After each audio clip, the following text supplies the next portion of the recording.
চিড়িয়াখানায় সংরক্ষিত সিংহের খাঁচায় প্রবেশ করে এক তরুণের মর্মান্তিক মৃত্যু হয়েছে।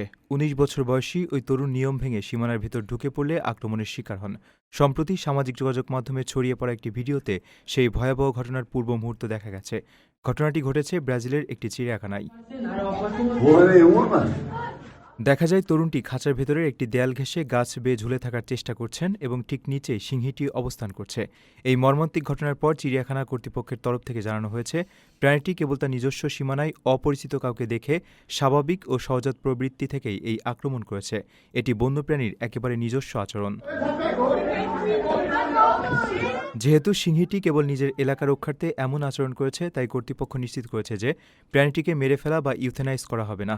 দুঃখজনক এই ঘটনাটি চিড়িয়াখানায় আগত দর্শনার্থীদের নিরাপত্তা বিধি কঠোরভাবে মেনে চলার এবং বিপজ্জনক এলাকায় কোনোভাবেই প্রবেশ না করার বিষয়ে নতুন করে সতর্কবার্তা দিচ্ছে। বন্যপ্রাণীর কাছাকাছি যাওয়ার ক্ষেত্রে মানুষের সামান্য অসচেতনতা যে কতটা ভয়াবহ পরিণতি ডেকে আনতে পারে, এই ঘটনায় তার প্রমাণ। প্রবাসীর সিটিতে চলছে বহুল আলোচিত ফ্রি ফ্ল্যাট অফার, অর্থাৎ আপনি যে টাকা দিয়ে এখন ফ্ল্যাট কিনবেন ৫ বছর পর সেই সম্পূর্ণ টাকা ফেরত পাবেন, আর সেই সাথে পাচ্ছেন একটি ফ্ল্যাট একদম ফ্রি। অফারটি সীমিত সময়ের জন্য, তাই দ্রুত যোগাযোগ করুন স্ক্রিনে দেওয়া নাম্বারে।